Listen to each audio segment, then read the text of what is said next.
ہاں وہ مجھے کو ہوسٹ بنا دیں.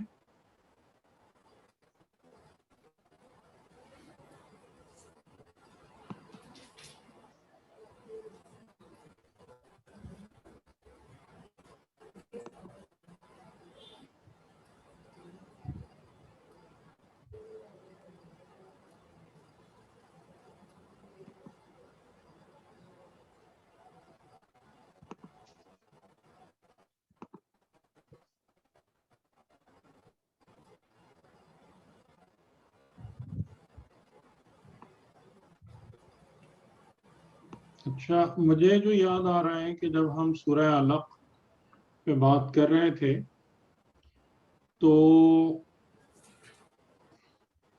ہم تقریباً یہاں تک پہنچے تھے.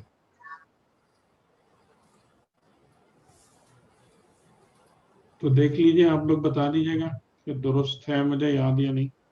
ہم علم پر بات کر رہے تھے اور میں نے علم کے حوالے سے یعنی کہ اس کا پورا جو ایک نظام ہے سورہ علق کا جو شروع سے آ رہا ہے، تو وہ میں نے آپ کی خدمت میں عرض کیا تھا کہ اس میں ایک زندگی کا پورا نقشہ موجود ہے.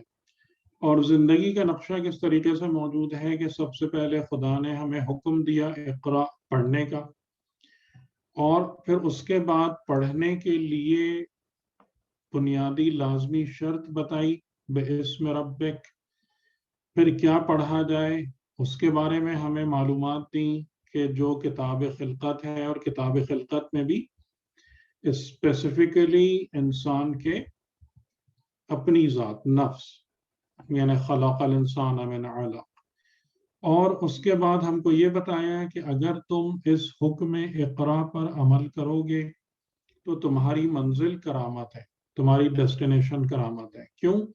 اس لیے کہ یہ پڑھنے کی اور یہ پوری کلاس، یعنی یوں سمجھ لیجئے کہ یہ جو ہماری دنیاوی زندگی ہے یہ ایک اکیڈمی ہے، اسکول ہے.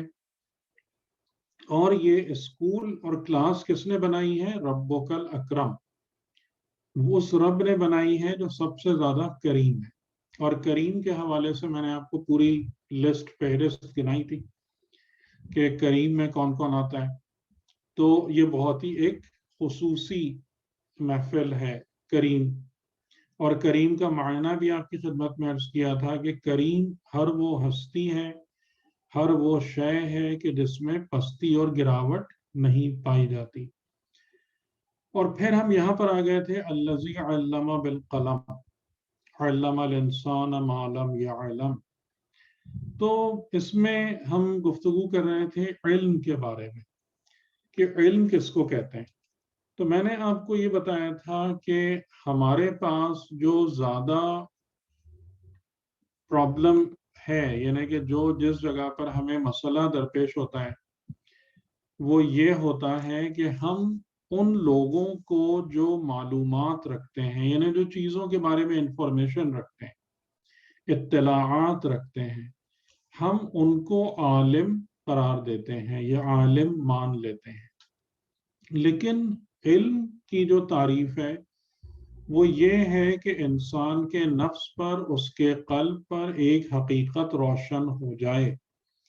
اور قلب پر حقیقت روشن ہونے کا کچھ وہ ہوتے ہیں، علامات ہوتی ہیں کہ پھر اسے خالی اس چیز کے بارے میں پتہ نہیں ہوتا بلکہ وہ اس کا صحیح استعمال بھی کر سکتا ہے، اس میں تبدیلی بھی لا سکتا ہے، اس کے اندر اس میں مزید ترقی بھی دے سکتا ہے. یعنی کہ جیسے آپ نے دیکھا کہ جو لوگ حقیقتاً ٹیکنالوجی یا سائنسی علوم کو رکھتے ہیں، یعنی ایک وہ لوگ ہوتے ہیں جیسے ہم جیسے لوگ ہیں، ہم نے پڑھ لیا، کافی پڑھ لیا، معلومات ہیں. لیکن اگر ہم سے کوئی کہے کہ جناب آپ یہ بنا دیں، وہ بنا دیں، یا کوئی ایسی چیز ہے اس کو صحیح کر دیں، اس میں ترقی لے آئیں، ہم یہ نہیں کر سکتے، اس لیے کہ ہمیں پتہ ہے ہم اس کے عالم نہیں ہیں. لیکن جو عالم ہوتا ہے اور جس پر ایک شے کی حقیقت کھلی ہوئی ہوتی ہے، پھر وہ یہ سارے کام بھی کر سکتا ہے. اور ان تمام چیزوں کے ذریعے سے یعنی کہ یہ پتہ چلتا ہے کہ اس پر وہ حقیقت روشن ہے کہ جس کی وجہ سے تصرف اور تغیر اور ترقی ممکن ہو جاتی ہے. ٹھیک ہے، تو یہ ایک بنیادی فرق ہے۔ اور پھر دینی حوالے سے جو ہم نے حدیث و عنوان بصری کی بات کی تھی، کہ جس میں امام نے فرمایا کہ علم تعلم سے نہیں آتا، یعنی سیکھنے سکھانے سے نہیں آتا، کہ جیسے میں کہیں جاؤں، کسی کے پاس بیٹھ جاؤں، لیکچر لے لوں، درس لے لوں۔ حقیقتاً علم یعنی حقیقت شے اس سے روشن نہیں ہوتی ہے، بلکہ علم نور ہے کہ خدا جس قلب کو اس کا اہل پاتا ہے، اس قلب میں اس نور کو رکھ دیتا ہے۔ تو بالکل اسی طریقے سے کہ جیسے لائٹ اگر آپ کے پاس ہو تو آپ چیزوں کو بالکل صحیح صحیح دیکھنے کے قابل ہو جاتے ہیں، اور اگر ہم اندھیرے میں رہیں تو ہر چیز ہمارے ارد گرد ہوتی ہے لیکن ہم دیکھ کچھ بھی نہیں پاتے۔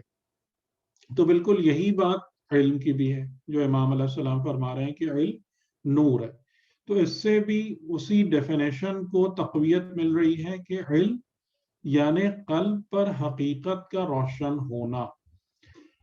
اور جب ہمارے پاس یہ ڈیفینیشن آ رہی ہے تو ہم سب سے پہلے پھر یہ سوال کریں گے کہ بھئی پھر کس طریقے سے، کہ اگر آپ اس بات کو نلیفائی کر رہے ہیں کہ یعنی خالی آنے جانے یا درس و تدریس سے انسان عالم نہیں ہوتا ہے، تو پھر کیسے علم حاصل کرنے کی اصل شرط کیا ہے؟ آپ نے فرمایا حقیقت بندگی، کہ اگر تمہارے قلب میں بندگی کی حقیقت ہے تو خدا پھر تمہارے قلب میں اس نور کو رکھ دے گا، کہ جس کے ذریعے سے اشیاء کی حقیقتیں تمہارے اوپر روشن ہو جائیں گی۔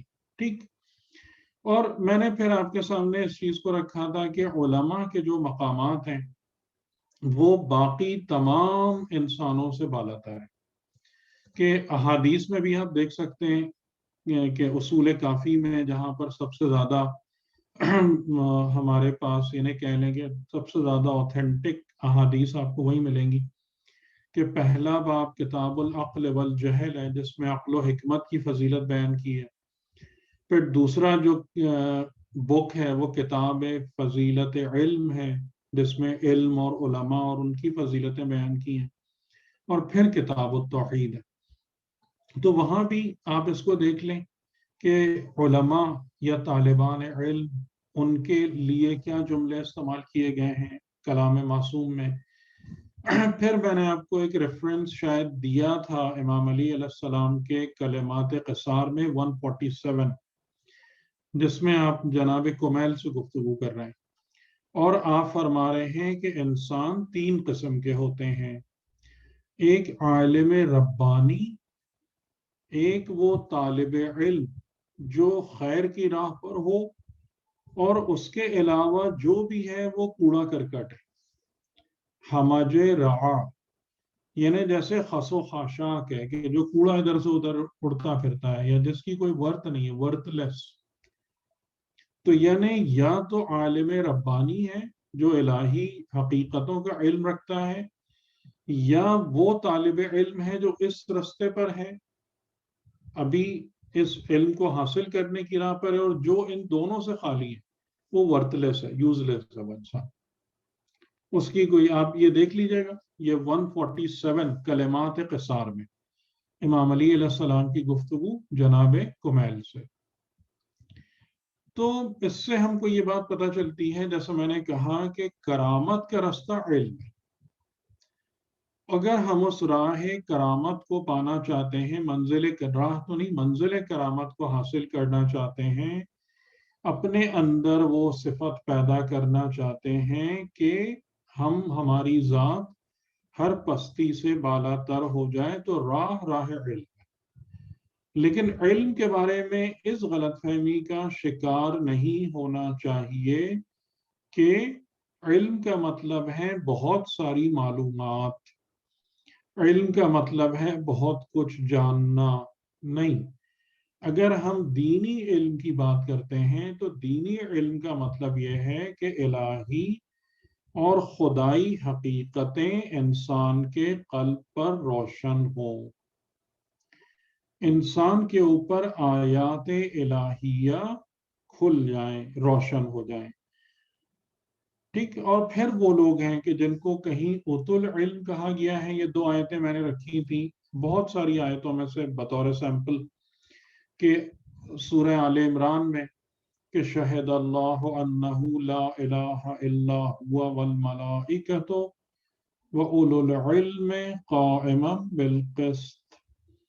اور یہ اتنی بڑی فضیلت ہے صاحبان علم کی کہ اگر ہم تھوڑا سا غور کریں تو واقعاً یعنی ہمارے سر اس کے آگے جھکیں کہ گواہی دی اللہ نے کہ اس کے سوا کوئی معبود نہیں ہے. اللہ خود گواہی دے رہا ہے توحید پر. اور خدا کے ساتھ کون گواہی دے رہے ہیں؟ معصوم مخلوق والملائکہ، اور فرشتے. اور اللہ اور فرشتوں کے ساتھ گواہی دینے کے قابل کون ہیں؟ اولو العلم قائما بالقسط، وہ صاحبان علم جو عملاً عدالت پر قائم ہیں. کیونکہ انسان، ابھی میں تھوڑا سا اس کو اور وہ ڈیفائن کروں گا اس بات کو انشاءاللہ آگے، کہ انسان جب علم یعنی حقیقت کھل جاتی ہے اس کے نفس پر، تب بھی ایک مسئلہ باقی رہتا ہے. اور وہ مسئلہ یہ باقی رہتا ہے کہ انسان اپنے علم کے رستے کو طے کرتا ہے، اس حقیقت کی راہ کو طے کرتا ہے، یا کسی اور رستے پہ چل پڑتا ہے. تو اس لیے خالی اولو العلم یعنی اگر علم حقیقت بھی ہے، علم سچائی کا روشن ہونا بھی ہے، خالی معلومات نہیں ہے، تب بھی اس بات کی ضرورت ہے کہ انسان اپنے علم کی راہ کو طے کرے اور عدالت پر، انصاف، جسٹس پر قائم ہو. ٹھیک ہے. عدل، قسط یعنی عدالت عملی. کیونکہ عدل جو ہے وہ ایک کنسپٹ بھی ہو سکتا ہے، لیکن جب قسط کا ورڈ آئے گا تو اس کا مطلب ہے کہ عملی عدالت، پریکٹیکل جسٹس. اور دوسری آیت سورہ مجادلہ کی والذین اوتوا العلم درجات، کہ جن لوگوں کو علم عطا کیا گیا ہے خدا کی بارگاہ سے، ان کے لیے درجات ہیں خدا کے پاس. یعنی ایک درجہ نہیں ہے. اور یہ بڑی عجیب بات ہے کہ آپ لوگوں نے قرآن کریم میں تلاوت میں سنا ہوگا نا کہ جنات کا ورڈ آیا ہے. مومنین کے لیے جنات ہیں. جنات کا مطلب کیا ہے؟ بہت ساری جنتیں، ایک جنت نہیں ہے.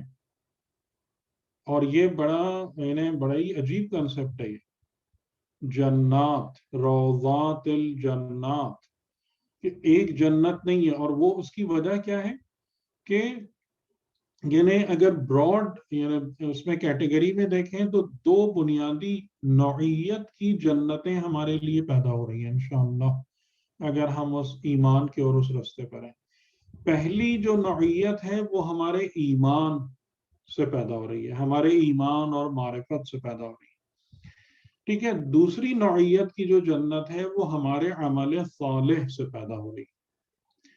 تو وہ بہشت جو آپ کی نماز سے بنے گی وہ اس بہشت سے جدا ہوگی جو آپ کا روزہ بنائے گا، آپ کا حج بنائے گا. تو ایک یعنی جو مومن جب اپنے لیے جا کر اپنے سرمائے کو دیکھے گا انشاءاللہ، تو اس کے لیے ایک جنت نہیں ہے، یعنی ایک گھر نہیں ہے، ایک باغ نہیں ہے، ایک محل نہیں ہے، بلکہ جنات ہیں، بہت سارے باغات ہیں. ٹھیک. تو اسی طریقے سے کہ جو صاحبان علم ہیں وہ خالی ایک درجے پر نہیں ہیں، بلکہ ان کے لیے درجات ہیں، بہت سارے درجات کہ جن پر وہ حاوی ہیں، جن پر وہ خدا کے اذن سے ان پر تصرف کر سکتے ہیں. تو یہ فضیلت ہے علم کی. اور یہ اتنے بڑے فضائل ہیں، یہ اتنے بڑے کمالات ہیں کہ ہم اگر دیکھنا چاہیں تو تقریباً آپ لوگ مجھے بتائیے گا کہ کسی اور کے لیے اتنے بڑے یا اتنے بزرگ فضائل قرآن میں آئے ہیں یا نہیں آئے. کسی بھی اور قسم کے یعنی خدا کہے عابدین کے لیے، عبادت کرنے والوں کے لیے، عبادت گزاروں کے لیے جتنی بھی بڑی فضیلت ہے وہ کس کے لیے ہے؟ علماء. اور علماء میں کون؟ جو جنہیں خدا جو اس قابل ہو گئے ہیں کہ انہیں اللہ کی بارگاہ سے علم عطا ہو. اوت العلم یعنی وہ جو اس قابل ہیں کہ اللہ ان کے قلب میں نور علم کو رکھ دے، جنہیں علم عطا ہوا ہے. ٹھیک، تو یہ بات سمجھ میں آ گئی کہ جناب راہ جو ہے وہ راہ علم ہے. اور علم کا معنی کیا ہے؟ اب اگر ہم اسی آیت کی طرف آئیں، الذی علم بالقلم، اور اس سے اگلی آیت یہ ہے کہ علم الانسان ما لم یعلم، کہ وہ ہے کہ جس نے انسان کو علم عطا کیا بالقلم، یعنی قلم کے ذریعے سے. اور شاید مجھے یاد آتا ہے کہ ہماری اس پر بات ہوئی تھی قلم پر اور قلم کے حوالے سے، اور میں نے اس پہ قلم کا ہماری گفتگو ہو چکی ہے اور وہ ریکارڈنگ میں بھی ہوگی. میں یہ چاہ رہا تھا کہ 2 ویکس کا گیپ آ گیا ہے تو ہم اچھے طریقے سے ذرا جڑ بھی جائیں اور کچھ چیزوں کو صحیح سے دہرا بھی لیں. تو علم خدا نے دیا قلم سے، اور علم الانسان ما لم یعلم، اور انسان کو وہ علم عطا کیا کہ جو جس کا علم اس کے پاس نہیں تھا. اور ایک اور آیت ہے سورہ نساء کی آیت نمبر 113، سورہ نساء آیت نمبر 113، جس میں یہ بیان ہوا ہے کہ علمک ما لم تکن تعلم. ٹھیک ہے، یعنی کہ خدا نے جب انسان کو علم عطا کیا تو علم عطا کرنے کے حوالے سے 3 باتیں بیان کی، 3 رستے بیان کیے علم کے. ایک ہے علم بالقلم، قلم کے ذریعے سے علم دیا، جو ہم نے بات کی تھی کہ یہ دست قدرت نے پوری کتاب خلقت میں جو اس نے اپنی آیتوں کو لکھ دیا ہے، جو آیات الہیہ لکھی ہوئی ہیں، یہ بالقلم ہے، جن کو آپ اپنے مشاہدے سے، اپنی عقل سے، اپنے تفکر سے، آبزرویشن انالیسس سے ان آیتوں کو پڑھ سکتے ہیں. اس کے بعد علم الانسان ما لم یعلم، دوسرا یہ سیکنڈ کیٹیگری جو خدا نے ہم کو علم عطا کیا، کیا؟ ما لم یعلم، ما یعنی نہیں، ما جو، لم نہیں، یعلم جس کا انسان کے پاس علم نہیں ہے، یعنی جس کا انسان کو پتہ نہیں ہے، خبر نہیں ہے. یہ کون سا علم ہو سکتا ہے کہ جس کی انسان کو خبر نہیں؟ ٹھیک ہے، یہ علم جو ہے یہ علم دین ہے، یہ علم دین ہے. کیونکہ انسان کے پاس اس بات کا کوئی علم نہیں ہے کہ نماز، عبادت میرے لیے ضروری ہے، اور اگر وہ اس بات کو کسی طریقے سے سمجھے بھی کہ جناب مجھے کچھ عبادت یا ایک ہستی ہے جس کے آگے مجھے جھکنا چاہیے، تو اسے اس کے طریقے کا علم خود سے نہیں پتہ چل سکتا. کیسے کروں، کیسے اس سے کنیکٹ ہوں، کیسے اس کی بندگی کروں، کیسے اس سے تعلق پیدا کروں. تو یہ وہ علم جو انسان کے پاس نہیں ہے، اور جو علم انسان حاصل نہیں کرتا، یعنی میں یہ نہیں کہہ رہا نہیں کر سکتا، آل ٹوگیدر امپاسبل ہے، ایسا نہیں ہے، لیکن انسان کے پاس یہ علم نہیں ہے، وہ علم دین ہے کہ جو باقاعدہ زندگی گزارنے کے حوالے سے خدا کی طرف سے یہ علم عطا ہوتا ہے. ٹھیک، اور تیسرا جو سورہ نساء کی آیت نمبر 113 میں ہے، علمک ما لم تکن تعلم. تو ما لم تکن تعلم جو ہے یعنی کہ تم جس کا علم حاصل کر ہی نہیں سکتے تھے. کہ ہو سکتا ہے کہ انسانیت میں سے بہت ہی سلیکٹڈ، بہت ہی خصوصی افراد ان چیزوں تک پہنچ جائیں کہ جو علم دین کے حوالے سے آتی ہیں، لیکن جو علم انسان ہرگز حاصل نہیں کر سکتا کسی بھی طریقے سے، معلم تکن تعلم، کے جو تمہارے لیے پاسبل ہی نہیں ہے، وہ علم توحید اور آخرت ہے. ٹھیک ہے، اور اسی طریقے سے اس کے درجات ہیں. یعنی پہلا علم جو سمجھ لیں کہ فنڈامنٹل لیول کا علم ہے بالقلم، وہ آیات الہیہ جو ہماری زندگی میں موجود ہیں، ہمارے ارد گرد، آیات آفاقی و انفسی.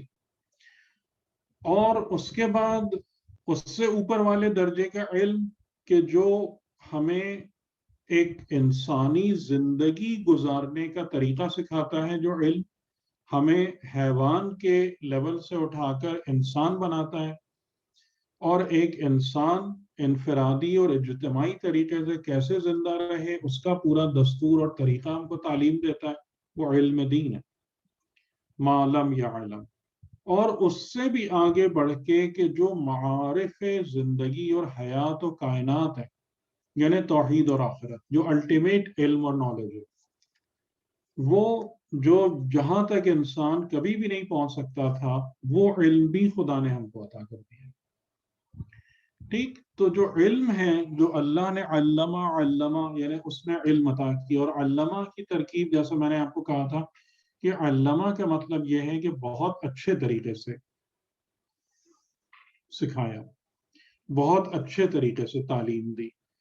تو یہ تین علم کی کیٹیگریز ہمارے سامنے آ گئی، کیونکہ جب ہم اگر اس بات کو سمجھیں گے کہ راہ علم ہے، تو پھر ہمیں یہ بھی سمجھنا پڑے گا نا کہ اس کا وہ کیا ہے، یعنی کہ اس کا اسکوپ کیا ہے، علم کا، علم کے مختلف مقامات کیا ہیں، درجات کیا ہیں۔ تو سب سے بڑا عالم کون ہے؟ جو توحید اور آخرت کی حقیقت کو جانتا ہے، ٹھیک ہے۔ اور سب سے لوور گریڈ کا عالم کون ہے؟ کہ جو علم بالقلم کو جانتا ہے، یعنی آیات الہیہ کے جیسے جب سے ہم کہتے ہیں یہ سائنس ہے، لیکن یہ بھی اس وقت علم بنے گا، سائنس وغیرہ بھی، کہ جب یہ اس کی حقیقت ہمارے سامنے روشن ہو اور ہم اسے اس میں رب کے سائے میں حاصل کریں۔ ورنہ اگر اس میں رب کے سائے سے جو نکل گیا وہ تو ویسے ہی علم سے باہر ہو گیا، ٹھیک ہے۔ یہ بات ذہن میں رکھیے گا کہ اس کے پاس بہت ساری معلومات ہو سکتی ہیں، لیکن وہ عالم کبھی بھی نہیں بنے گا جو اس میں رب کے ہمراہی میں علم حاصل نہیں کرتا۔ اچھا، اب یہاں پر جو بات میں آپ سے عرض کر رہا تھا کہ علم کا نتیجہ، کہ علم کا ثمر، علم کا پھل وہ کیا ہے، یعنی علم فائدہ مند کب ہوتا ہے۔ ابھی ہم نے یہ بات تو طے کر لی کہ علم کیا ہے، ٹھیک ہے۔ اب جب بھی میں لفظ علم استعمال کروں گا یا عالم استعمال کروں گا تو میں ان لوگوں کی بات نہیں کر رہا ہوں گا کہ جن کے پاس بہت ساری انفارمیشن ہے، ٹھیک ہے، ان لوگوں کو ہم عالم قبول نہیں کر رہے ہیں، وہ علم کی تعریف میں نہیں آتا ہے۔ لیکن اور ابھی ہم اس عالم کی بھی بات نہیں کر رہے ہیں جو اوت العلم ہے، ٹھیک ہے، بلکہ ہم جب عالم کی بات کریں گے تو اس عالم کو کہ جس پر ایک حقیقت روشن ہو گئی ہے، جو کسی حقیقت کا اور سچائی کا عارف بن چکا ہے، لیکن کسی حقیقت کے روشن ہونے کے بعد جو پہلا مرحلہ آتا ہے وہ خشیت کا آتا ہے، جو میں نے ورڈ یہاں پہ لکھا ہوا ہے، خشیت، ٹھیک ہے۔ یہ خشیت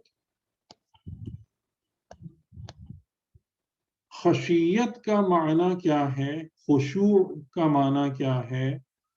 کہ انسان کے قلب پر جو حقیقت کھلی ہے اس کا اتنا اثر اور روب طاری ہو کہ قلب اس کے آگے جھکے۔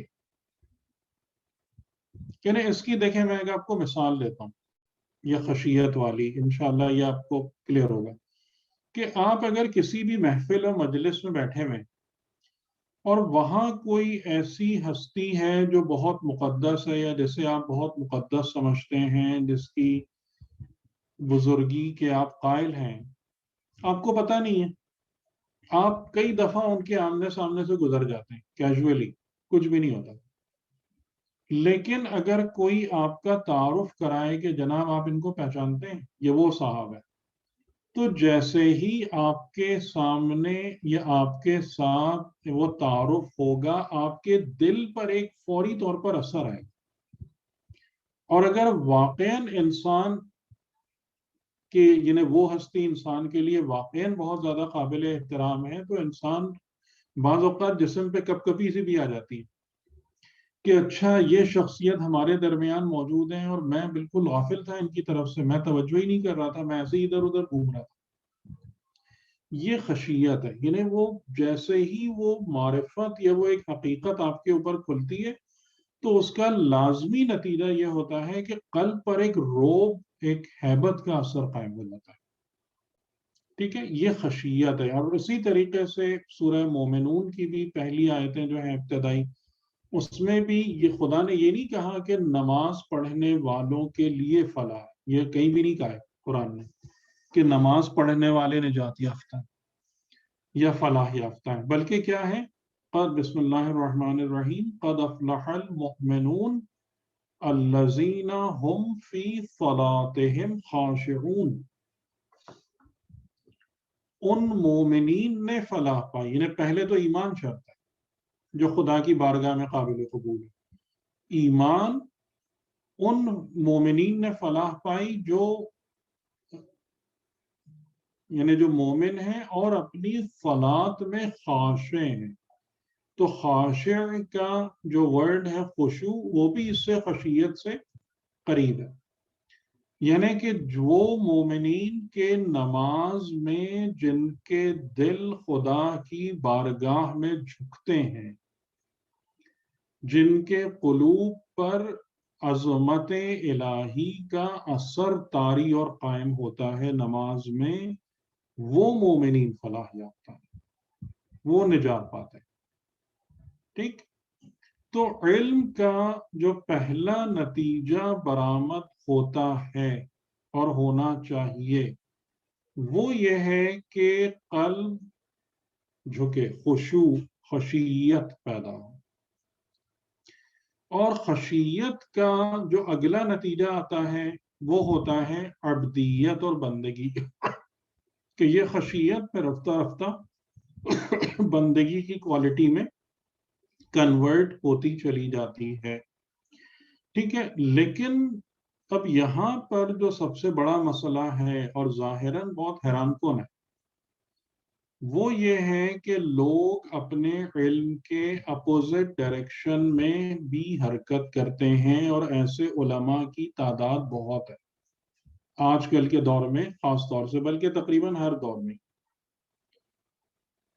یعنی بالکل ایسے ہی کہ ائمہ علیہم السلام کے دور میں زیادہ تر افراد جنہوں نے ان سے دشمنی کی اور مخالفت کی، وہ ان کی فضیلت کے عالم تھے، جانتے نہیں تھے، عالم تھے.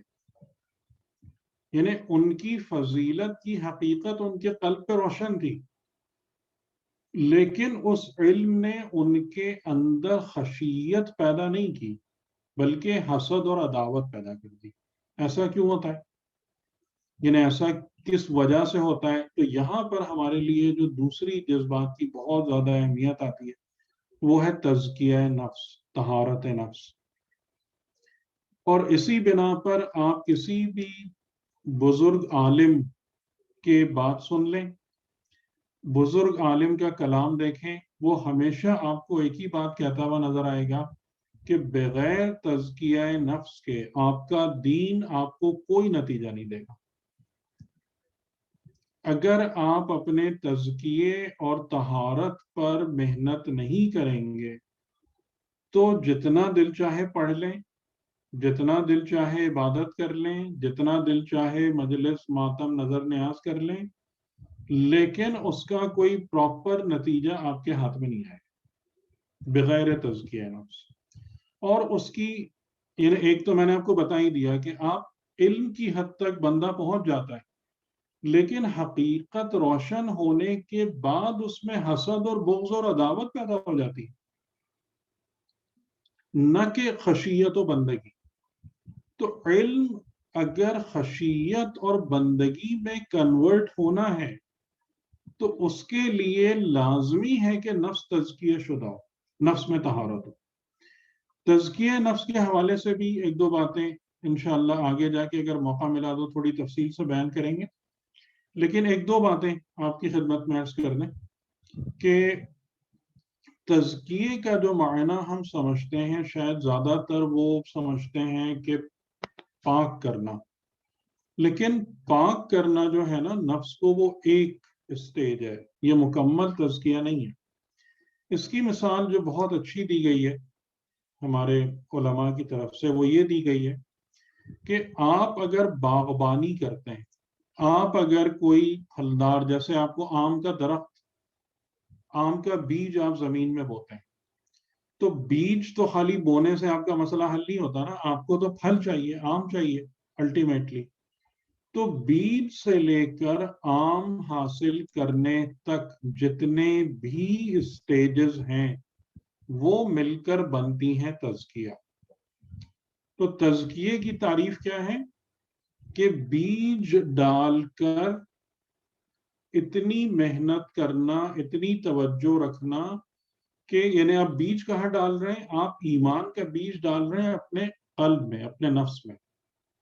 تو اس پر اتنی محنت کرنا، اتنی توجہ کرنا کہ یہ بیج پھل دینے کے لائق ہو جائے، پھل دینے کی حد تک پہنچ جائے، پھل دینے کے مرحلے پہ آ جائے. اس پورے پروسیس کا نام تزکیہ ہے. اس میں اب آپ باغبانی کی مثال لے لیجیے، اسی سے آپ کو بات سمجھ میں آ جائے گی کہ اگر آپ کسی خراب زمین میں، کہ جس زمین میں جیسے ہم کہتے ہیں سیم ہے، تھور ہے، یا خراب ہے، پتھریلی زمین ہے، اس میں آپ لے جا کے آم کی گٹھلی بو دیں، کچھ بھی نہیں نکلے گا، بیکار ہے. تو سب سے پہلی بات کیا کرنی ہوگی کہ زمین کی خرابیوں کو دور کرنا پڑے گا تاکہ اس میں جب بیج بویا جائے تو وہ اگائے اس کو. تو یہ پہلا مرحلہ ہے تزکیے کا، کہ یعنی نفس کے اندر جتنی بھی خراب صفات ہیں، ان خراب صفات میں سب سے پہلے کیا آتی ہے؟ ریاکاری آتی ہے، خود پسندی آتی ہے، تکبر ہے، حسد ہے، غصہ ہے، عصبیت ہے، دنیا پرستی ہے، and so on. کہ ہم 12-15 صفات آرام سے نکال سکتے ہیں. کہ جب تک نفس میں یہ صفات موجود ہیں آپ اس میں کچھ بھی ڈالے جائیے، جیسے کہ ایک خراب زمین میں آپ کچھ بھی بیج ڈالے جائیے، کچھ بھی نہیں نکلے گا. تو تزکیے کا پہلا مرحلہ یہ ہے، یہ وہ طہارت ہے، کلیریفیکیشن ہے، کلینزنگ ہے. پھر اس کے بعد آپ کو جب پودا نکلنا شروع ہو جاتا ہے تو آپ کو ضروری ہے پراپر پانی دیں، اس میں کھاد ڈالیں، اس کو نیوٹرینٹس دیں. اگر ادھر ادھر سے پرندے اور جانور اس کو منہ مارنے آتے ہیں، خراب کرنے آتے ہیں، ان سب سے بچائیں، پروٹیکٹ کریں. تو یہ تمام چیزیں کہ اچھی صفات پیدا کریں، اچھی چیزیں ڈالیں، یہاں تک کہ نفس گرو کرتے کرتے کرتے پھل دینے کے قابل ہو جائے. تو یہ تزکیہ.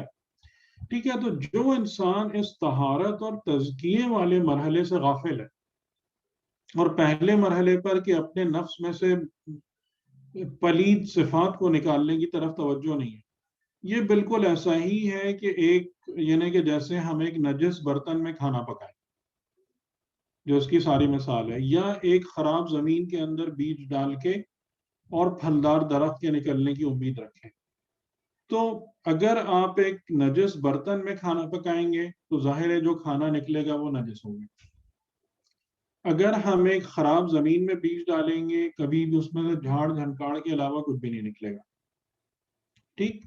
تو اسی طریقے سے اگر نفس میں تزکیہ نہیں ہوتا، اگر نفس میں طہارت نہیں ہوتی، تو ایون ایسا انسان عالم بھی ہو جائے لیکن اس کا دل حق کے سامنے جھکتا نہیں ہے، بلکہ اس میں بغض اور عداوت پیدا ہو جاتی ہے.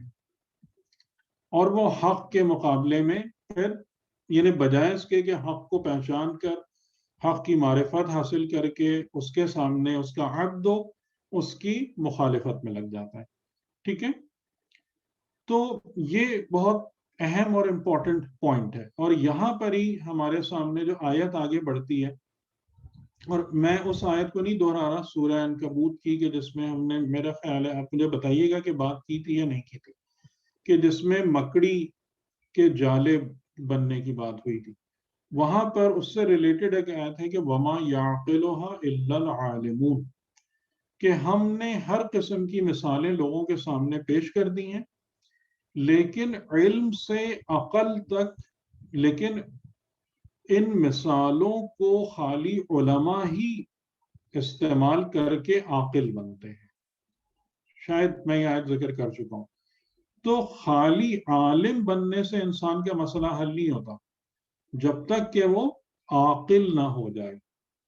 اور عالم اور عاقل میں کیا فرق ہے؟ کہ عاقل وہ ہوتا ہے کہ جو اپنے علم پر عمل کرتا ہے، جو اپنے علم کے رستے کو طے کرتا ہے. اور عاقل ہونے کے لیے ضروری کیا ہے کہ قلب میں خشیت پیدا ہو علم کے سامنے. اور خشیت پیدا ہونے کے لیے ضروری کیا ہے کہ نفس تزکیہ شدہ ہو، یا نفس میں طہارت ہو، نفس میں نجاست و پلیدگی نہ ہو. ورنہ جس طریقے سے ہم پوری تاریخ میں دیکھتے آتے ہیں کہ سب سے زیادہ انسانیت کو تباہ کرنے والے اور دین کو نقصان پہنچانے والے علماء ہیں. سب سے زیادہ تباہی انہوں نے مچائی. کہ جیسے رسول خدا نے بھی فرمایا کہ میری کمر دو گروہوں نے توڑ دی. وہ کون سے دو گروہ ہیں؟ علماء اور عمرا، جبکہ وہ فسق و فجور کی طرف مائل ہو جائیں. انہیں عالم سے بہتر کوئی نہیں ہے اگر وہ متقی اور پرہیزگار ہے اور اس کا نفس تزکیہ شدہ ہے، اور عالم سے بدتر کوئی نہیں ہے اگر اس کے اندر خشیت اور تزکیہ نہیں ہے اور علم کو وہ اپنی ذات کی بنا پر اپنے ذات کے لیے استعمال کرنا چاہتا ہے. ٹھیک ہے، تو یہاں سے پھر ہمارے لیے اگلی آیتوں کا وہ ایک باب کھل جاتا ہے جو انشاءاللہ اگلی دفعہ ہم ذکر کریں گے. ہو سکتا ہے کہ آج کی گفتگو میں نے تھوڑا سا پچھلی باتوں کو ہی ذرا زیادہ ایلیبوریٹ کر دیا ہو، لیکن میں یہ چاہ رہا تھا کہ ہم ذرا اچھے طریقے سے کنیکٹ ہو جائیں پہلے سے، اور یہ تمام باتیں ہمیں روشن بھی ہو جائیں. تو یعنی علم کے اگر ہم دیکھیں تو دو، ایک ایکسٹریم پر کیا ہے، وہ لوگ ہیں جو خالی معلومات رکھتے ہیں، یہ عالم نہیں ہے.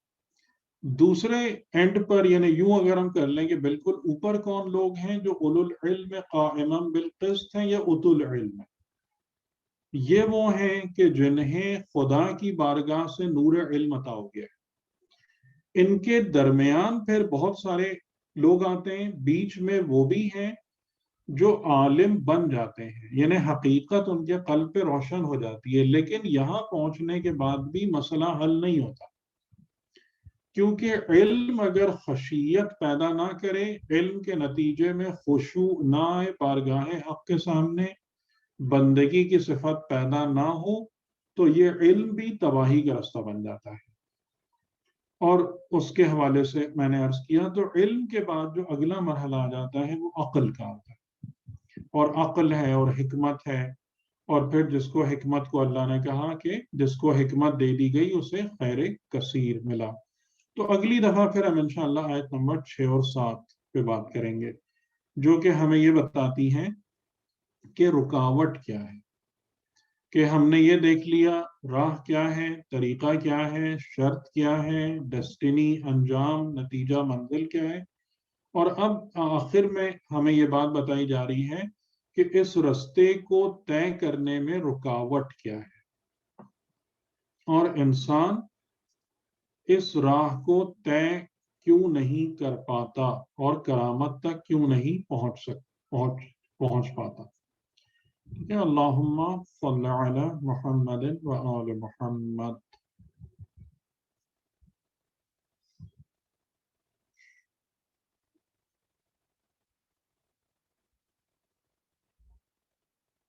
اگر آپ لوگوں کی طرف سے کوئی بات ہو تو بسم اللہ. السلام علیکم سر. جی وعلیکم السلام. سر انجی بات کر رہی ہوں. سر میرا سوال ایک یہ تھا کہ ابھی آپ نے جس طرح یہ زمین کی مثال دی، باغبانی کی مثال دی، اور اس میں آپ نے نفس کی خراب صفات کا ذکر کیا جو کہ جنرلی ہماری سوسائٹی میں بہت زیادہ کامن ہے. تو اس چیز کو ہم کیسے کور کر سکتے ہیں؟ مطلب بالخصوص اگر میں ریاکاری کی بات کروں، حسد کی، جلن کی بات کروں، یہ چیزیں بہت زیادہ کامن ہیں ہم میں. تو کیا ایسا کیا جائے، کیا ایسی پریکٹس کی جائے کہ ان چیزوں پر ہم قابو پا سکیں؟ دیکھیں، اسی لیے تو وہ تزکیے کا جو پورا ہے کہ سب سے پہلی بات تو یہ ہوتی ہے نا کہ آپ اس کا علم رکھیں. اس کے مسائل کو جانیں. اور جیسا میں نے ابھی آپ کو بتایا نا کہ راہ جو ہے وہ علم کی راہ ہے، معرفت کی راہ ہے، اور معرفت کے ساتھ پھر خشیت و بندگی کی راہ ہے. ٹھیک ہے، پریکٹس اس کی یہی ہوتی ہے سب سے پہلے کہ آپ اس کی معرفت حاصل کریں کہ ریاکاری ہے کیا، اس کے نقصانات کیا ہیں، اس کے مسائل کیا ہیں. جب آپ کو معرفت حاصل ہو جائے گی تو آپ کے اندر خود بخود ایک جذبہ پیدا ہوگا کہ مجھے اس صفت سے دور ہونا ہے، مجھے اس سے باہر آنا ہے. اور اس کا جو بنیادی طریقہ ہے وہ طریقہ یہی ہے کہ انسان اپنی عبادتوں میں زیادہ مخلص ہو، عبادتوں میں زیادہ سچا ہو، اپنے اندر صداقت اور امانت والی کوالٹیز کو پیدا کرے. یہی اس کا رستہ ہے. لیکن معرفت نہیں ہوتی اور اس کے بارے میں اس کی حقیقت کو ہم جانتے نہیں ہیں، اس لیے غفلت بہت زیادہ رہتی ہے. تو پہلا رستہ معرفت ہے، اور معرفت کے بعد یہ ہے کہ جو بھی ہم یعنی جو ہمیں ہماری معرفت ہم کو ایک چیز بتا رہی ہے، پھر ہم کانشیسلی ایفرٹ کریں کہ میں یہ کام نہ کروں. اور اپنی زندگی میں جیسے مثال کے طور پر سادگی لانا ہے، یا آنیسٹی کو زیادہ کرنا ہے، جھوٹ کو کم کرنا ہے، پھر اس پر ایفرٹ کریں. اور اس میں دو باتیں زیادہ آتی ہیں. ایک بات یہ ہوتی ہے کہ ایک بات یہ ہے کہ ہم اپنے علم اور معرفت کو بڑھائیں، دوسرا اپنی عبادت پہ خلوص پیدا کریں، اور تیسرا یہ کہ جو جہاں جہاں جن جن جگہوں پر ہمارے رکاوٹیں ہیں اور مسائل ہیں ان کو دور کرتے جائیں. یعنی فار ایگزامپل کہ آپ کو اگر ایسی محفل دکھ رہی ہے کہ جس محفل میں جب بھی ہم جاتے ہیں تو وہاں پر ہماری فضول گوئی ہوتی ہے، تو پھر ظاہر ہے کہ آپ اس محفل کو ترک کریں، ان دوستیوں کو چھوڑیں، چاہے اس کے لیے آپ کو بعض اوقات لوگوں کی ناراضگی اٹھانا پڑے. لیکن انسان میں یہ ہمت اسی وقت پیدا ہوتی ہے کہ جب اس کی معرفت مضبوط ہو. کیونکہ معرفت آپ کو بتا رہی ہوتی ہے کہ بھئی یہ نقصان ہے، یہ اتنا بڑا نقصان ہے. یعنی جیسے بالکل میں اس کی آپ کو مثال دوں کہ ہمیں اس بات کی معرفت ہے کہ اگر ہم کسی چلتی ہوئی گاڑی کے سامنے آ جائیں گے تو ہم یا زخمی ہو جائیں گے یا مر جائیں گے، تو ہم یہ کام کبھی بھی نہیں کرتے. ٹھیک ہے، تو معرفت ہمیں یہ معرفت حاصل ہے کہ اگر ہم چھری کو اپنے ہاتھ پہ چلا دیں گے تو ہمارا ہاتھ کٹ جائے گا، ہم یہ کام کبھی بھی نہیں کرتے. تو پہلی منزل پر معرفت بہت ضروری ہے، اور پھر وہاں سے انشاءاللہ پھر انسان دعا کرے، محنت کرے، اور اپنے تزکیے پر توجہ دے. یعنی تزکیہ کہ اس کو باہر نکالنا ہے، نفس کو پاک کرنا ہے. تو رفتہ، اور یہ ایک پروسیس ہے، ٹھیک ہے نا، یہ ایک دو دن کی بات نہیں ہوتی ہے، اس میں سالہ سال لگ جاتے ہیں انسان کو. جی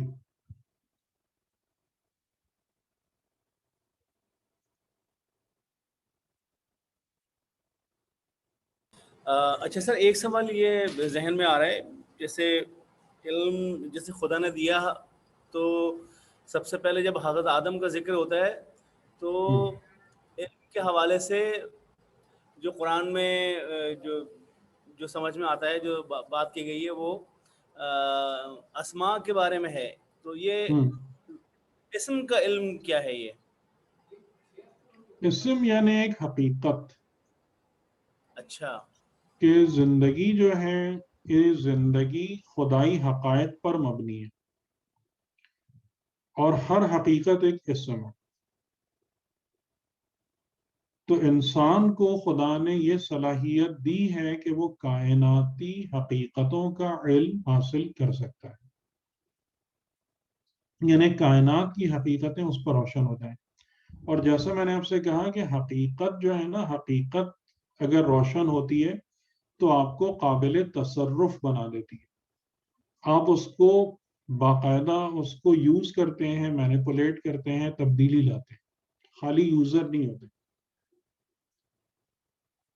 تو جیسا کہ آپ کو نظر آ ہی رہا ہے کہ انسان نے کس طریقے سے پانی میں تیرنا سیکھا ہے، ہوا میں اڑنا سیکھا ہے.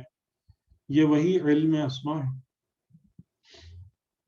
جس کی بنا پر انسان یہ کام کر رہا ہے. اچھا سر، اس میں اسی سوال کو اگر میں آگے بڑھاؤں تو جیسے ہمارا جو میرے ذہن میں یہ کانسیپٹ تھا، جیسے فار ایگزامپل کہ ہم نے جو بچپن سے جو بتایا یہ کہ بھائی شخصیات کے بارے میں جو ہے وہ اللہ تعالیٰ نے علم دیا، اور جس کی بنیاد پہ جو ہے وہ آدم کو فضیلت حاصل ہوئی، اور پھر وہ باقی معاملہ جو ڈائلاگ ہے فرشتوں کا اور خدا کا.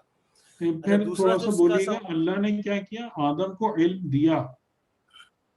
جی اسما کا جو علم دیا بیسیکلی، وہ اسما کا جو علم ہے بیسیکلی وہ چند جو شخصیات ہیں جن کے بارے میں ہم معصومین کہتے ہیں یا پنجتن کہتے ہیں، تو ان کے بارے میں جو ہے وہ اللہ تعالیٰ نے علم دیا، جس کی جاننے کے بعد آدم کو فضیلت حاصل ہوئی، اور پھر ان کے باقی بارے ڈائلاگز میں ہیں یا ان فرشتوں کے کے اور نام خدا بتا دیے؟ جی ان کے نام بتا دیے، بالکل ایسا ہی. اچھا ٹھیک ہے نا، ان کے بارے میں تو میں نے نہیں سنا ہے اس قسم کے کوارٹر سے، لیکن یہ کہ ان کے نام بتا دیے. جی بالکل. اچھا صحیح. دوسرا جو سوال کا اگر ہم آگے دیکھیں تو حقیقت کا ظاہر ہونا اور تصرف، اگر ہم دیکھیں تو یہ جو حقیقت ہے اور یہ تصرف ہے، یہ انسان نے جس طرح، یعنی کہ اگر ہم شروع سے دیکھیں تو یہ مرحلہ مسئلہ ہے، نہیں مرحلہ ہے، بلکہ مسئلہ نہیں ہے، مرحلہ ہے کہ انسان جانتا گیا، اور جس طرح وہ جانتا گیا اس نے پھر تصرف کیا. یعنی اگر ہم ظاہری طور پر دیکھیں، دنیا کو بھی جی دیکھیں، جی جی دنیا کے بالکل وسائل، بالکل. تو یہ تو یہ ایسا ہی ہے کہ مطلب، اور جس دور میں یعنی کہ جس دور میں بھی انسان رہا، اس دور میں اس نے جتنی حقیقت کو یعنی حاصل کیا اور جتنا تصرف کیا، اس کا تعین یا اس کا حساب اسی حساب سے ہوگا. ایسا ہی ہے. ہاں دیکھیں، وہ حساب کی طرف ابھی ہم نہیں جا رہے، وہ حساب والا مسئلہ دوسرا ہے. ٹھیک ہے، لیکن ہم اگر آپ علم اسما کی بات کر رہے ہیں تو اسم یعنی حقیقت. جیسے آپ آج کی زندگی میں جتنا کچھ بھی کر پا رہے ہیں، جو ہیومینٹی کر پا رہی ہے، جیسے میں نے مثال دی پانی میں جانا، ہوا میں اڑنا، ایون زمین پر تیز رفتاری سے چڑھنا چلنا، تو یہ تمام کے تمام چیزیں حقائق زندگی کا علم حاصل کرنے کے بعد آتی ہیں، ایسی آ جاتی ہیں؟ جی نہیں بتائیں. سر، جی بالکل ایسے، یعنی کہ انسان سیکھتا گیا، اور جتنا سیکھتا گیا اس سے پھر اس نے اور اپنے یعنی صلاحیتوں میں تو یہی ہے نا، اضافہ کیا. یہی بات اور تو اللہ نے کہی تھی کہ آدم کو ہم نے کیا دیا ہے؟ علم اسما دیا ہے. یعنی کائنات میں موجود حقیقتوں کا عالم بننے کی صلاحیت آدم کے پاس ہے، اور جو over a period of time exhibit ہوتی جا رہی ہے. یعنی انسان اس رستے پر، اس راہ پر آگے سے آگے چلتا چلا جا رہا ہے. اور اس میں جیسے میں نے آپ کی خدمت میں عرض کیا کہ علم 3 قسم کے ہیں نا. ایک بالقلم ہے، ایک ما لم یعلم ہے، ایک ما لم تکن تعلم ہے. تو پھر اسما بھی ہر ایک کے اسی حساب سے ہیں کہ جو بالقلم والے اسما ہیں وہ الگ ہیں، جو آپ کو زیادہ تر آج سائنس اور ٹیکنالوجی کے ذریعے سے نظر آ رہے ہیں. لیکن جو معلم یا علم یعنی علم دین جن اسما سے تعلق رکھتا ہے، وہ ایک الگ معاملہ ہے. علم توحید اور آخرت سے مربوط جو اسما ہیں وہ بالکل الگ ہے.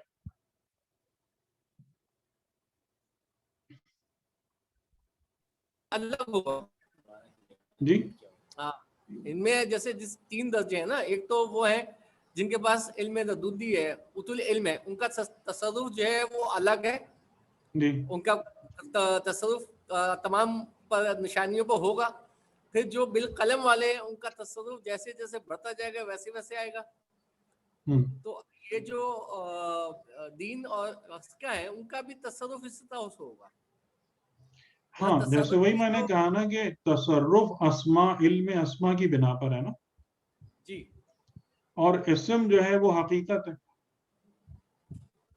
تو جو علم بالقلم کی حقیقت کو جو لوگ جان لیں گے، ان کا تصرف ان اسما کے مطابق ہے.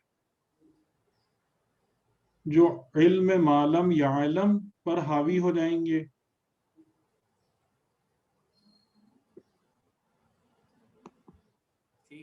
ان کا تصرف اس کے بنا پر ہے. اور اسی طریقے سے جو آخری درجہ ہے علم توحید اور آخرت والا، ان کا تصرف اس بنا پر ہے۔ صحیح۔ تو سر یہ تینوں جو ڈائمینشنز ہیں ان پہ بیک وقت جو ہے وہ تصرف ضروری ہے یا نہیں، یہ جب لیولز ہوتے ہیں نا، لیولز کا مطلب یہی ہوتا ہے کہ اگر آپ اوپر والے درجے پر آتے ہیں تو نیچے والا درجہ خود بخود آپ کے پاس رہتا ہے۔ جی جی بالکل، مطلب ایسا نہیں ہوتا کہ نیچے والا درجہ نکل جاتا ہے آپ کے پاس سے۔ جب آپ اوپر والے درجے پہ چلے جاتے ہیں تو آپ نیچے والا بھی رکھتے ہیں، پھر ایک اور درجہ آپ کا بڑھ جاتا ہے۔ جی سر بالکل، میں سمجھ گیا۔ میں جو سوال کرنا چاہ رہا تھا وہ یہ تھا کہ جیسے 3 ڈائمینشن آپ نے ذکر کی، ٹھیک ہے، تو آج کل تو ہم جیسے جس طرح ہم آگے بڑھ رہے ہیں تو ہم تو اسپیشلائزیشن کی بات کر رہے ہیں، صحیح ہے، تو کیا یہاں پر بھی وہ چیز رہے گی کہ ایک پرٹیکولر ڈائمینشن کے اندر تو آپ نے بہت زیادہ تصرف حاصل کیا اور باقی کے اندر بس ٹھیک ہے تھوڑا بہت تصرف حاصل کیا اور ٹھیک ہے مطلب گزارا کر لیا آپ نے؟ ہاں، تو اس میں زیادہ تر لوگ جو ہیں وہ ظاہری آیتوں میں جا رہے ہیں نا۔ زیادہ تر انسان کی ترقی جو ہے وہ ظاہری علم بالقلم والے راستے پر ہے۔ اس میں بہت سارے اسما کھل گئے ہیں، لیکن وہاں پر جو بہت بڑی پرابلم سامنے آ رہی ہے کہ وہ علم جو ہے نا وہ ہمراہ تزکیہ نہیں ہے، وہ علم جو ہے وہ اس میں رب کے سائے میں نہیں ہے، لہٰذا اس علم کے نتیجے میں بھلائی سے زیادہ فساد پیدا ہو رہا ہے، لوگوں میں خشیت نہیں آ رہی۔ اور اگر وہ والا پہلو جو دین کا اور توحید اور آخرت والا علم ہے وہ بالکل نیگلیکٹڈ ہے تو وہ ظاہر ہے کہ وہاں پر تو کچھ ہے ہی نہیں، کچھ بھی کنٹریبیوشن نہیں، کچھ بھی اچیومنٹ نہیں۔ تو زیادہ محنت جو ہو رہی ہے جو لوگ کر رہے ہیں وہ جس میں ترقی ہوئی ہے وہ خالی ان آیتوں والے آیات ظاہری، آیات آفاقی والے علم میں ہوئی ہے ڈائریکشن۔ اور اس میں بھی جو پرابلم ہے وہ یہی ہے کہ بغیر تزکیہ، بغیر اسم رب، مطلب جو علم نفس ہے اس میں کوئی پیش رفت نہیں ہوئی ہے، جو نفس کا علم ہے۔ نفس کے علم میں پیش رفت تو ہوئی ہے لیکن مسئلہ ہو رہا ہے وہی اسم رب کے سائے میں۔ اچھا، پیش رفت تو ہوئی ہے یا یہ کہ صرف فزیکل لیول پہ ہوئی ہے، اسپریچول لیول پہ جا کے محنت نہیں ہوئی ہے؟ دیکھیں اگر اب یہ ڈیپینڈ کرتا ہے کہ آپ پتہ نہیں یعنی کہ آپ کس کوارٹر کو دیکھیں، میرے حساب سے تو بہت ساری باتیں آلریڈی موجود ہیں حکمت میں، معرفت میں، لیکن اب ظاہر ہے کہ آج کل کے دور میں جو چیز زیادہ پریویل کر رہی ہے وہ مادیت ہے، لیکن ایسا نہیں ہے کہ یہ سب کچھ ہے نہیں، ایسا نہیں ہے۔ جی سر، میں آپ کی بات بالکل سمجھ میں آ رہی ہے، لیکن اب میں اس کو ریلیٹ کرتا ہوں اپنی جو ہماری جو نارمل زندگی ایک عام آدمی کی، میں ایک عام آدمی کی طرح اگر سوچوں تو کیا ہے کہ دنیاوی جو علم بالقلم والی جو ہم بات کر رہے ہیں، جو قلم کے ذریعے ہمیں علم ملا، دنیاوی علم اگر جس کو ہم کہہ لیں فی الوقت اگر اس کا ہم نام دیں، تو اس میں کیا ہے کہ بہت ساری چیزیں ڈاکومنٹڈ ہیں۔ ڈاکومنٹڈ کا کیا مطلب ہے کہ ایک پاتھ ہے، مطلب آپ نے کچھ علم حاصل کرنا ہے، کتابیں پڑھنی ہیں، ہاں اسٹرکچرڈ ہے، مطلب کچھ آپ نے اگر انجینئر بننا ہے تو آپ نے میتھمیٹکس پڑھنی ہے، فزکس پڑھنی ہے یا کیمسٹری پڑھنی ہے، اور پھر اسی طرح باقی علوم جو ہیں وہ سارے ڈاکومنٹڈ ہیں، اور ہمیں پتہ ہے کہ ہم اگر یہ سارے درجہ بدرجہ یہ ساری چیزیں کرتے ہوئے آگے جائیں گے تو ایک جگہ پر پہنچنے کے بعد ہم کسی حد تک علم حاصل کر لیں گے اور اس سے استفادہ کریں گے، تصرف کریں گے اور پھر آگے بڑھیں گے، ٹھیک ہے۔ تو لیکن اگر باقی اگر ہم یعنی کہ ہاں اگر دین کے بارے میں یا روحانیت کے بارے میں یا عرفان کے بارے میں اگر ہم کوئی چیز بات کریں تو میرے پاس تو کوئی نصاب نہیں ہے، میں کیا کروں گا، مطلب کون سی کتاب پڑھوں گا، کون سی نہیں، میں ویسے کہہ رہا ہوں کہ نارمل اس کے اندر کہ اگر ہم دیکھیں تو ہمارے کو پاتھ واضح پاتھ جو ہے نا وہ نہیں ہے کہ اگر میں فار ایگزامپل میں عرفان کی پہلی کلاس میں یہ والی 3 کتابیں، ہاں اسٹرکچر نہیں ہے، پہلی 3 کتابیں یہ پاس کر لیں گے تو پھر دوسری کتاب دوسری جماعت، پھر تیسری جماعت، اور اس طرح ہم آگے بڑھتے ہوئے جو ہم نے 16 جماعتیں پڑھ لی ہیں فار ایگزامپل، آگے چلے گئے، ڈاکٹر بن گئے. یہ سب باتیں آپ سے کس نے کہیں؟ نہیں یہ میرا اپنا ذاتی سوال ہے، مطلب میں ویسے دیکھیں بات یہ ہے کہ آپ اگر کسی میدان میں وارد نہ ہو اور اس کے بعد آپ کہیں کہ یہ ایگزسٹ ہی نہیں کرتا، تو یہ تو کوئی جسٹیفائڈ کمنٹ نہیں ہے. نہیں یہ بات بالکل صحیح ہے، یہ بات آپ نے بالکل صحیح کہی ہے کہ آپ صحیح کہہ رہے ہیں، بالکل ایسا ہی ہے. ایسا بالکل بھی نہیں، ایسا بالکل بھی نہیں.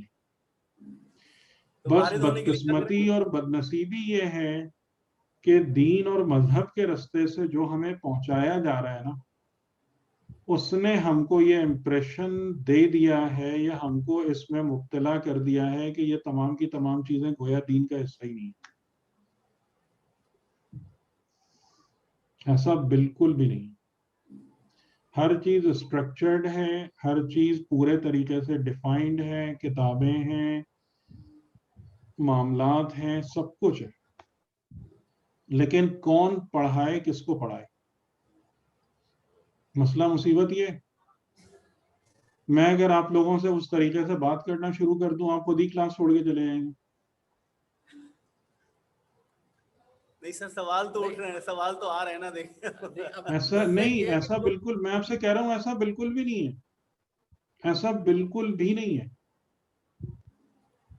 یعنی یہ تمام کے تمام معاملات دینی اور روحانی اور عرفانی ترقی کے معاملات بھی اتنے ہی ویل آرگنائزڈ ہیں اور ویل ڈیفائنڈ ہیں جتنا کہ ایک یونیورسٹی کا سلیبس. سر دینی تعلیم کی جب ہم بات کرتے ہیں تو ایک اتنا اسٹرکٹ قسم کا سیٹ اپ ہمارے سامنے آتا ہے، اور جو دین کے ایجوکیٹرز جن کو ہم دیکھتے ہیں ان کی ٹون اگر میں کہوں یا اتنا ہارش، مطلب یہ کہ مطلب وہ امپریشن یہ پڑتا ہے کہ جی یا تو آپ یہ کر لیں، اور اگر آپ نہیں کر رہے تو کہیں بھی ایکسسٹ نہیں کر رہے. تو وہ چیز ایک عام انسان کو یا ایک نیو کمر کو اور زیادہ متنفر کر دیتی ہے اس چیز سے. ہاں تو یہی تو میں عرض کر رہا ہوں نا کہ یہ مسائل ہیں نا بہت زیادہ ہمارے پاس. یعنی ان مسائل کی بنا پر ہمیں یہ نہیں کہنا چاہیے کہ یہ کچھ ایگزسٹ ہی نہیں کرتا. میں یہ کہنا چاہ رہا ہوں کہ جو ہماری بدنصیبی اور بدقسمتی ہے کہ جن لوگوں سے ہم دین کے نام پر ڈائریکٹلی ان کنٹیکٹ آتے ہیں، وہ وہاں پر پرابلمز بہت ہیں. اور دوسری بات یہ کہ وہ اس طریقے سے بیہیو بھی کرتے ہیں کہ گویا ہم ہی حرف آخر. وہ یہ نہیں بتانا چاہ رہے ہوتے یا کہنا چاہ رہے ہوتے کہ بھائی ہم ایک وسیلہ ہیں، ہم آپ کو یہاں تک لے جا سکتے ہیں، یہاں سے آگے آپ اس روٹ سے جائیے، اینڈ یہ ہے، رستہ یہ ہے. تو یہ پرابلم تو ہے، ٹھیک ہے. لیکن اگر آپ کے پاس جذبہ ہے نا تو اللہ آپ کے لیے رستے کھولے گا. کیونکہ ہم نے جتنی بھی آیتیں پڑھی ہیں نا، اس میں موسٹ امپورٹنٹ پوائنٹ آپ کو یہ سمجھنا چاہیے کہ علم عطا کرنے والا خدا ہے. علامہ جب ہے کہ کون کہہ رہا ہے علامہ، کون علم دے رہا ہے؟ جی اللہ کی ذات ہے سر، اللہ اللہ کی دے ذات رہا ہے ہے نا، سر. ٹھیک ہے نا. تو اس کا مطلب یہ نہیں ہے کہ لوگ اگر اس کا مطلب یہ صاف طور پہ نکل رہا ہے کہ کوئی انسان آپ کا رستہ نہیں روک سکتا. اگر آپ نے صحیح معنوں میں نیت کر لی ہے کہ مجھے راہ علم کو طے کرنا ہے، اگر مجھے منزل کرامت تک پہنچنا ہے، کیونکہ علامہ تو وہ کہہ رہا ہے میں ہوں علم عطا کرنے والا، تو کوئی انسان کیسے آپ کی رکاوٹ بنے؟ یہ انسان بھی حقیقتاً اب مجھے نہیں پتا، اب یہ ہے عروج صاحب، یہ عرفانی نقطہ ہے. صحیح.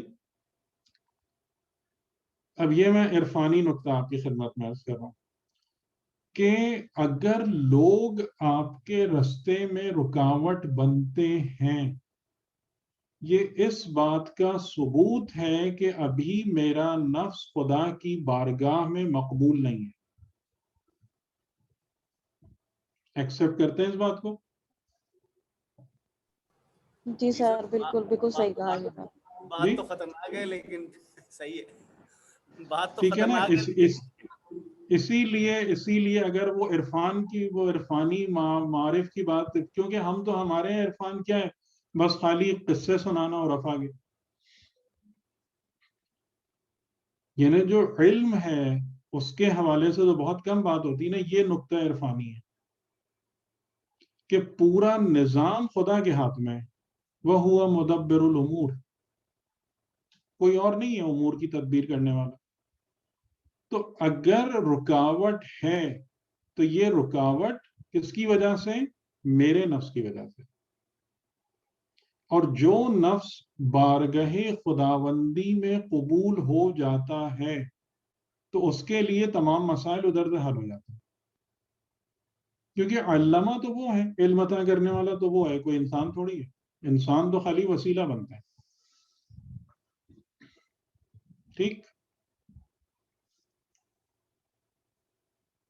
تو اس لیے جس پر سب سے زیادہ محنت ہونا ہے وہ ان تمام چیزوں کے ساتھ موسٹ امپورٹنٹ تزکیہ، طہارت.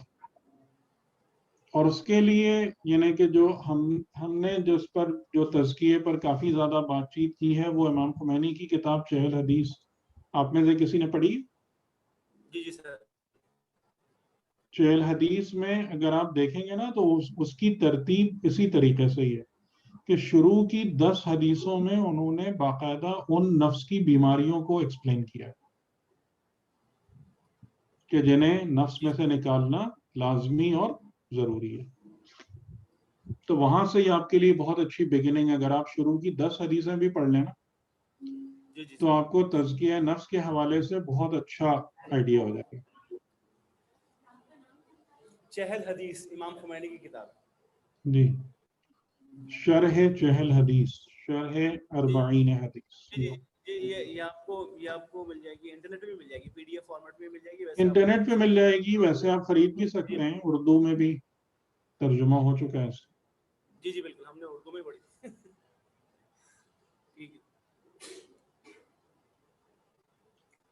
ٹھیک ہے جناب، پھر اجازت. ٹھیک ہے صحیح ہے.